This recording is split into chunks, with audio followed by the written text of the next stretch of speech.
And so, Baltimore became free, and Equestria was saved from destruction. The darkness receded, giving way to the sun.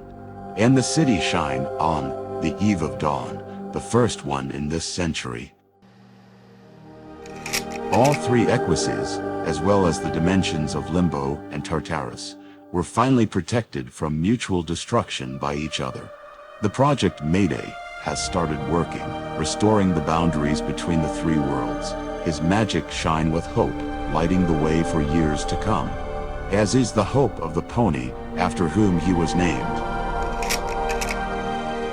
The self-proclaimed princess fell after being defeated by a group of brave Baltimore ponies. She broke the lives of not only their loved ones, friends, relatives, and themselves, but also the whole city, keeping it at bay for too long. Consumed by her own pride, she lost the battle. They gave her a chance at redemption, and now she faces an eternity of reckoning for her deeds. The princess, imprisoned in the chain of technology of the single Pegasus project, bitterly watched 100 years of tyranny arranged by her once beloved student. Without the opportunity to turn away, she grieved for every bloodshed, for every tear shed through the fault of her dear, sunny student. After the liberation of the city and the overthrow of Shimmer, she was able to breathe a sigh of relief. But the guilt for what she had done could not leave her heart, and yet with all her might, Celestia hoped that now the Baltimore ponies would be happy, basking in the rays of the warm sun. Over the next few years, the Q was recovering from losses in the last battle. Help came to them from where they were not expected. Former enemies became allies. The Grand Pegasus Enclave stretched out its hoof, offering to create an alliance between them. The Pegasi were very interested in the scientific potential of the organization of scientists. Pony of the Q agreed, but at the same time defended their independence. The Q finally managed to completely clear the city of Equestrian Infectoria. More precisely, its improved version, which was made by the Enclave in the middle of the last century, commissioned by Sunset. 3 years after the Battle of Baltimore, the Reaper handed over the reins to his daughter, Daydream. In Pony, who always looked like an enemy in the eyes of others, but at the same time was in fact the most reliable friend. Trident, who prefers to be called the General Director of Q. The General was able to get rid of Decline's essence, but she had already changed him enough to make him a different pony forever. A pony that others have begun to respect. With the help of friends and family, they led Pony of Q forward. The Q continued their activities until the appearance of Red Eye, a native of the 101st Stable, offered Baltimore an alliance in order to obtain their technologies and production facilities, thanks to which his goals would be achieved within 1 year, not decades. The synths he could take to his hooves would replace thousands of slaves for him, and the Q's technology would help destroy anyone who dared to resist.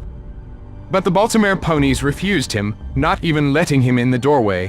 When Red Eye formed an alliance with the goddess, Baltimore had to close its borders again by launching the Dawn.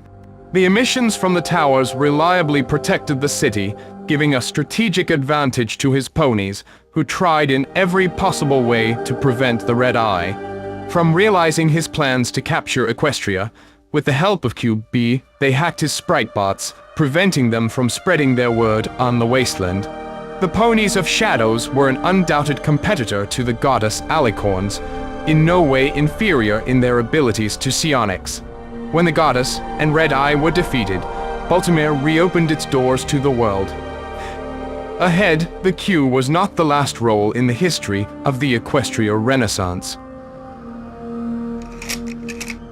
Having been cleansed of the essences of the ministry mares, to which they were tightly chained by Sunset from a very young age, the heads of the Baltimore factions were able to gain freedom from the shackles of other ponies' mistakes and start all over again. After uniting them before the Battle of Baltimore, these 5 friends were no longer separated and did not go against each other. Trying to resolve all difference is by talking and supporting each other. Dragon came to the aid of Sluggish Rain with his petrels, replacing his gloomy reflection serpent.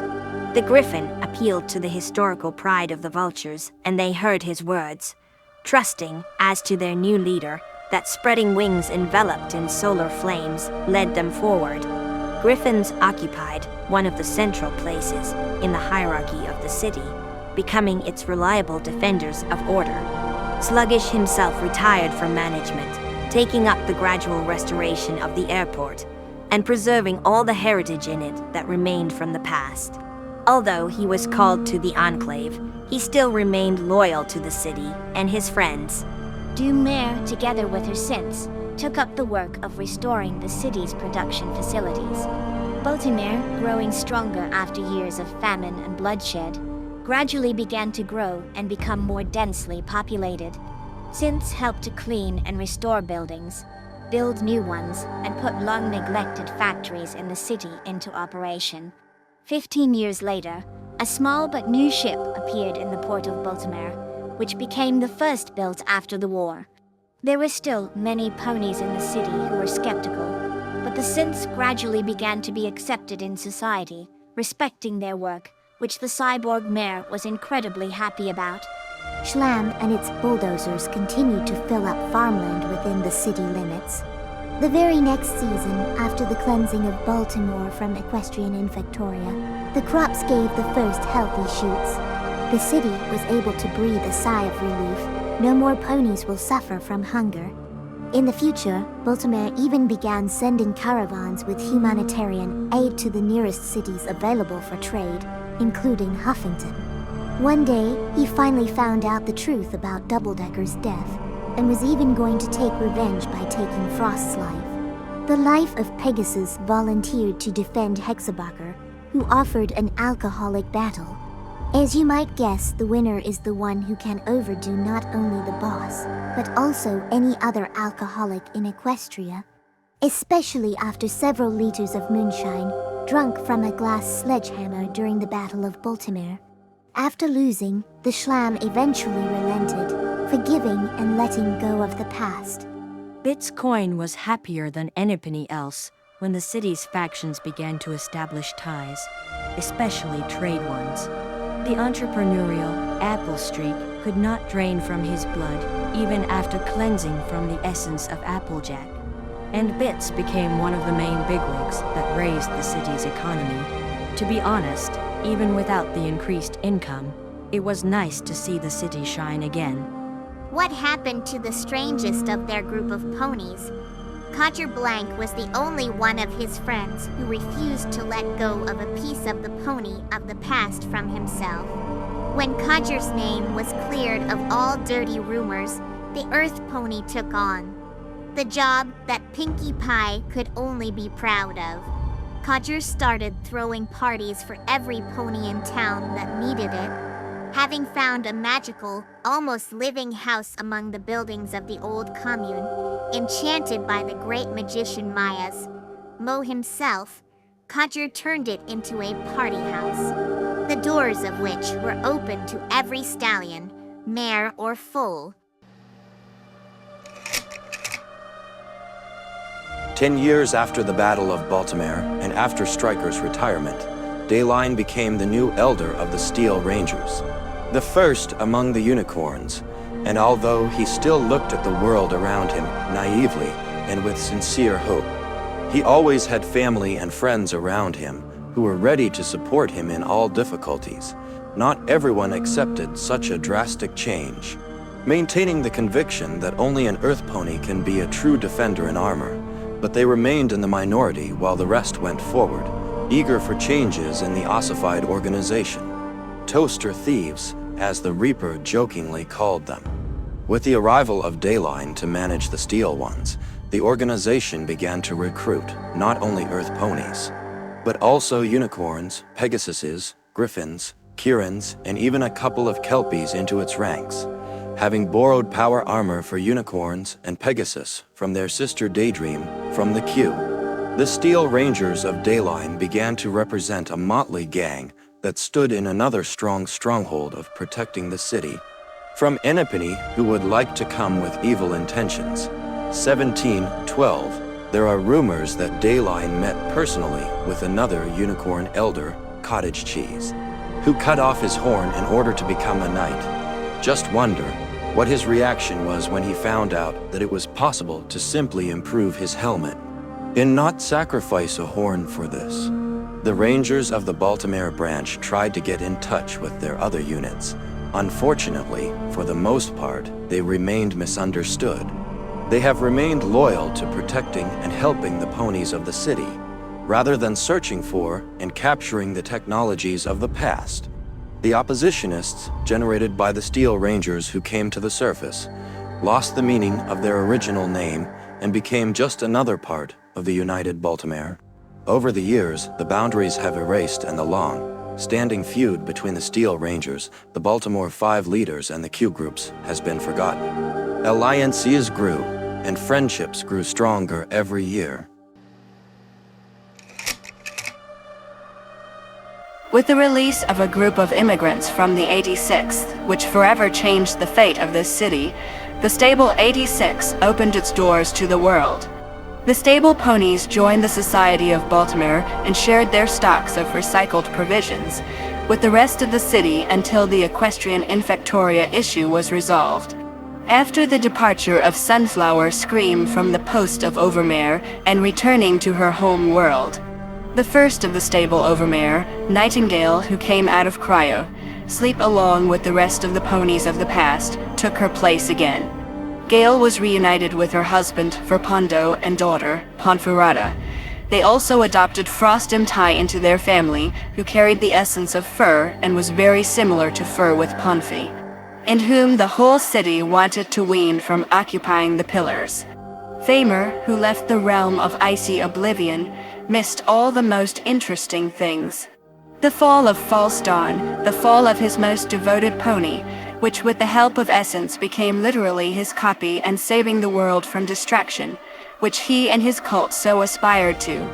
Unable to find a purpose for himself in a new, changed world, Famer made his way to the Q and escaped from the world through one of the mirror portals. He was never seen again.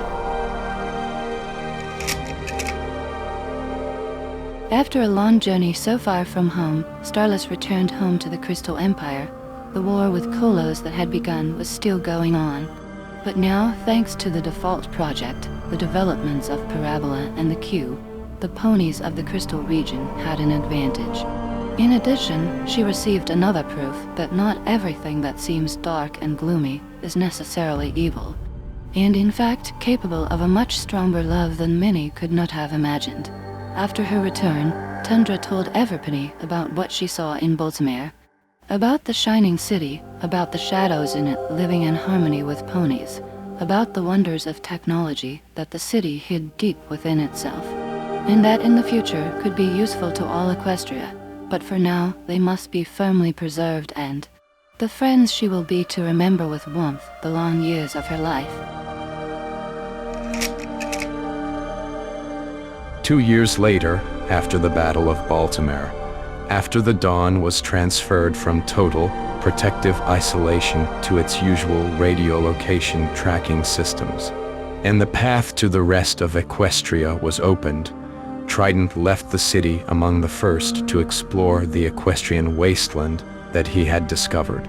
The agreement between him and the general stated that as soon as Philly Joom grows up, Trident and his daughter will be sent to one of the distant worlds so as not to disrupt the newly established balance between the worlds near by each other.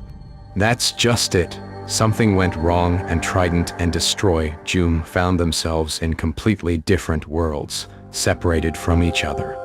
Will Trident be able to leave Beerland and reunite with his beloved daughter? That she had already managed to grow up, get into the Unidine Psychiatric Hospital, escape from there, and become a bounty hunter. Will they be able to remember each other through the years, and find themselves through an infinite number of worlds? Maybe one day, but that's a completely different story. As soon as the noise of the war subsided, Adar, who regained the memory of the years spent in captivity in the Q, and adventures with Garen, Apple Blender, and Incident, went in search of new adventures. After leaving the city, he went to look for his new purpose in a business that the old cyborg Griffin could occupy himself with. On his wings, he carried the story of the shining city that waited for every law-abiding pony enough to give him the warmth of his hope. After leaving the Crya, sleepy realm, the old captain settled in the territory of the opposition. Unable to find a better recognition for himself, he began to teach the young and fools everything he knew. He especially liked to spend his evenings telling the youngsters about the unprecedented legends from his voyages. The oppositionists, who dearly loved all kinds of tales and stories, warmly welcomed Procker into their hoofs. No matter how hard Procker tried, he could not find out what happened to that young pony who collected his diaries and notes. The clay just disappeared, leaving behind only questions and no answers. Periodically, the captain heard the whisper of the sea waves on the verge of hearing, calling him to set sail again. But the deafness made itself felt. The captain lived his last years in serene tranquility, and left under the lapping of the waves, sitting opposite the sea in an old rocking chair, carefully covered with a warm blanket by one of the oppositionists. Catharsis, enlightened by the magic of rainbow ice and the birth of their fifth, with Shard, a foal, stopped with his wild lifestyle. The main thing in his life was still entertainment and friends, but he no longer ran away, taking responsibility for his past mistakes. His wife and children took the prodigal father back, hugging him tightly, which only made him cry more sincerely than ever before. Gradually, he restored relations with his brother. The Reaper declined with difficulty, but was able to remember such a dear pony to him, and they forgot all the difference that remained between them in the past, ready to move on. Catharsis gave his brother a pink Cadillac so that he and Day could go on their own journey through Equestria. Together with Hexabacher and Codger Blank, Catharsis has performed more than once at the Everpenny Theater, with a show of barriers, circus, and jokes, as well as tricks that Cat taught Miasmo. And every time these performances took place, the hall was full of ponies who wanted to see them. Years later, the Catharsis remained the same, and even after several centuries, he continued to play the pony, as he and Declane had once done in their university years. Shadow Locke, however, did not appreciate the joke with the blown-up toilet bowl for the 100th time. When the threat to her world receded, laughed, or left Baltimore and completely settled into her world, preserving and multiplying it. Over the years, from a small swamp, the world has grown to endless swamps filled with a wide variety of life and vegetation. The Cormiaver, who continues to work at the factory on the night shift for a soft couch and a plate of fish, walked between two worlds, connecting them with an indissoluble bond.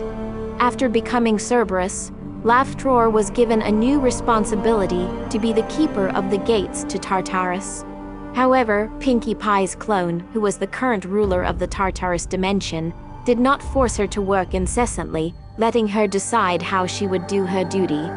Having replaced Drobigal, laughed, or settled down in the coolest, quietest, and most peaceful place in Tartarus, in the town of Lost Souls.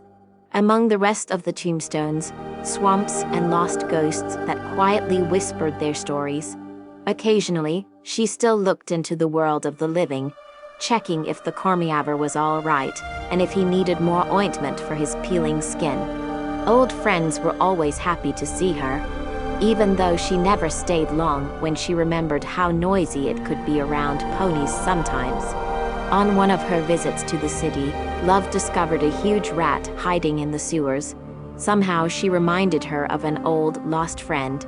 Having named him the same as him, she took Rat, Clay with her, settling him in her world, where there was finally a place for him. For many years, Dragon maintained justice among his fellow soldiers, who from simple robbers ascended to those who are truly true to their word. Under his guidance, the Griffins perked up and were able to be proud of themselves again without the need to prove it to someone by force. He also helped Daydream, whom he saw as his niece, in the management and establishment of politics in the Q and Baltimore itself, helping to rally him. With his help, the city was linked by the bonds of trade and friendship so tightly that it seems that no threat from the outside can destroy them. After finishing his business and making sure that things were getting better in Baltimore at some point, he set off on a long journey along a lonely, dusty road scorched by the heat of the sun. The road led the Griffin to the north, where he again met with the tundra. The Confederation welcomed the Griffin cordially, and her ponies were genuinely surprised. Every time they saw Dragon also went up to him to warm her hooves. It seems that he has already taken for granted that ponies like to bask in him and even more like to light cigars. The Winged Lighter, as some have nicknamed he, and the Griffin really was it. He continued to travel and ignite in the hearts of others the warmth of meeting him and the flame of justice. Tired of the cold of the north, Dragon went to other places. He did not forget about his home, often contacting Catharsis or Daydream. Learning the news and providing useful information, the travelers who met him told tales and stories about the Phoenix Griffin, who carried on his wings a message of order and justice to this world. And not only that, rumor has it that he reached the point where Equestria was engulfed by the chaos of Princess Eris, who personally gave him his long, lost second Zenit pistol. And although the details of that meeting are not known, many casino visitors talked about meeting the fiery vulture in the roadside casino of chaos more than once, playing cards on a handful of golden bits, the Q coupons and amber stones, and then walking away with a bottle of Amber Delight whiskey to someone's penthouse. After the last battle, Dusty, who suffered the devastating effects of the mutagen on her body and implants, took a desperate step. Such operations have never been performed before, and Dusty's operation was the first and successful one. After spending many hours on her body, the best doctors and scientists at the Q were able to save Dusty from implant rejection. As Dusty promised, she returned to the Q and destroyed all her designs, which she was not proud of. With a clear conscience, she destroyed all the remaining electric chairs on the forced euthanasia floor. And soon, this department of the Q was completely closed and transformed for peaceful purposes. After taking their children out of the stable, Dusty and Darvis settled into the city hall. Darvis took under his wing the mayor's, a small army left behind by Delight, who returned to his home world. A platoon of several dozen ponies were trained by Darvis in the art of repairing weapons and repairing armor. Darvis and Dusty also did not forget about the Q, where they also helped from time to time. Darvis oversaw the development of new types of non-lethal, but effective weapons aimed at peacekeeping. And Dusty helped with correcting what she had done during these long, difficult years for everyone. She participated in helping cybernetics who had their implants rejected, and in essence labs in order to save those who fought every day to continue being themselves by sunset. A year after the Battle of Baltimore, the couple had 2 more foals. Dusty and Darvis lived their old age together, supporting friends and each other, surrounding each other with love, until the last sigh filled with happiness from their lives. Hexabasher, also known among family and friends as Shosha, was reunited with her family. Having lived to a ripe old age, Hexabasher left on a sunny day, surrounded by family and friends who promised her they would definitely meet in the next life. And although she never aspired to eternal life, and always remained a simple pony who loves a good drink, she forever continued to live in the warm memories of Shadowlock and their children, as well as grandchildren and great-grandchildren, who passed from mouth to mouth the legend of a simple pony that helped save the shining city, Baltimore. Shadowlock always remembered that special pony red as the flowers of a summer poppy, who taught him the kindness and beauty of simplicity. Cherishing fond memories of her, Locke continued to help his children and simple ponies, without changing himself and still continuing to be the spirit of dusty books and old libraries. However, after life returned to normal, he discovered something new. At one point, he even worked as a teacher at the restored Baltimore Academy, enlightening young minds with the light of knowledge. And especially, he began not only to read other ponies' books, but also to write his own. Dedicated to their beloved Shosha, their difficult path that they were able to walk together and overcome all obstacles.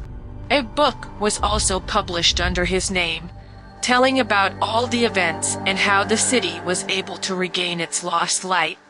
Babin continued to lead Quebec Red for a long time, supplying Baltimore and subsequently not only him with products from his mother's magical red barriers.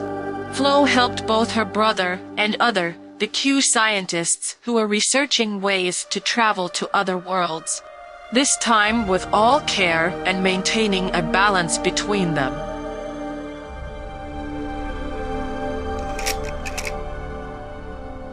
When Baltimore became free and the Project Mayday was launched, Day and Duck finally reunited, promising each other never to be separated again.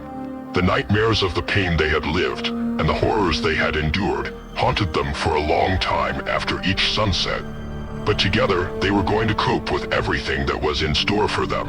After all that has been done, this no longer seems impossible. After the end of the war with Sunset, Reaper led the Q with Day for several more years, trying to correct and atone for the mistakes of the False and his own. Having prepared his daughter, Daydream with Day, the old unicorn transferred the care of the Q into her hooves and retired. Despite this, he continued to help Dream from the shadows, continuing to be overprotective at times. Over the years spent in the warm embrace of his beloved mare, and surrounded by the ponies he loved, Decline began to look more and more like his old self. However, the Reaper still continued to live inside him, manifesting himself when necessary. Freed from the shackles of Dawn, having spent these decades silently observing the city, Mayday knew from the very beginning what she was going to do to help the city shine. And Baltimore really shine, reunited with their grown-up foals, Daydream and Dayline. Mayday and Decline finally settled into the strong family they had dreamed of for so long. Sometimes they thought about having more foals, but all in good time. Making up for lost time, they spent several more years together, helping to take care of the city and the ponies in it. But with that, their life was just beginning. Long-awaited years of freedom and love awaited them ahead. Decline, like a pony of shadows, could live for millennia, and Day, being like a radio wave, could never stop broadcasting. Now they were the only ones who decided their fate, and no one else could stand in their way. When Baltimore came to order and shine, illuminating the entire east coast of Equestria with its light, they decided that it was time to take time for themselves, and left Baltimore, to spend the rest of their eternity together. Never be alone again. After the restoration of the space, all the guests went to their homes. Delight returned home, telling the ruler of that Equestria, Stygian, about all the events that had happened, and that now not only that Equestria would breathe easy, but also their own. After Mayday started working, it was much more difficult for Princess Eris to interact with other worlds, create chaos in them and steal other ponies' magic. Despite this, it seems that something has changed in her. We will never know if it was because of her deal with Day, or something else was behind it. But Equestria and the dominions of chaos were even able to come to a shaky, seemingly temporary, but truce in their long war. As for Delight, the mayor is a loser who never became mayor in his hometown, for which he was able to hold this post for more than 1 year in the neighboring world. He has finally found his long-lost love. Once upon a time, his day had to erase his beloved's memory of his disappearance and of their newborn foals, with the sole purpose of saving his beloved's life and protecting him from threats that she was rushing after her tail faster than she could run. It was only after Eris, his rule assumed a strange gentleness and justice, that Day was able to leave the hot southern territories and reunite with her husband. King Sombra, the ruler of another seemingly dark version of our Equestria, supported, together with Stygian and the Reaper, which finally became fully possible thanks to Mayday, a united interworld Equus alliance, and although only a few ponies and shadows knew the secret of the interaction of the three worlds, they could all count on each other's help in difficult times, in case of a situation that they could not solve alone. After all, what else do you need reflection friends who will understand you like no one else? As in the case of Delight, Deadline has found his day, and besides, after learning that all these years he had not only a beloved daughter, but also a son. Back in the 20s, when Deadline had just become the head of Parabola Industries, competitors kidnapped his wife, along with their unborn second foal. After many years spent in captivity in the far north, under the tyranny of the evil version of Princess Cadence, Day and her son were finally able to return to Mixami, to her husband and daughter, who had been waiting for her for so long.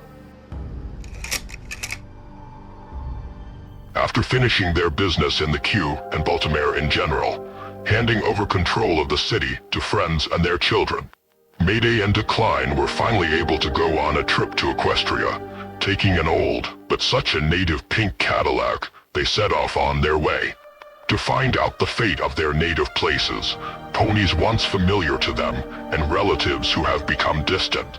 In order to begin again, their first stop was a city near the Great Salt Lake City. It was necessary to make sure that the connection between Falls Dawn and Solar Prism, the two sunset shimmers, was forever severed, and Falls would not be able to return through it. They had further plans too, and Decline wanted to finally take Day to his homeland, Seedle, show the city, and help the ponies in it that also needed it. And also to meet one of their mutual old friend. There were other reasons, with the help of the Six Sigma mainframe, a secure system that contained all the personalities and memories of Six Sigma and Parabola Incorporated employees. Decline was going to regain the memories of his youth and years spent in Seattle that he had lost in the Shard. And then, maybe they'll head to the Crystal Empire, as Day suggested, maybe to Detroit to find out what happened in Day's homeland. Or maybe a new day will come, and we will even see them with our own eyes again.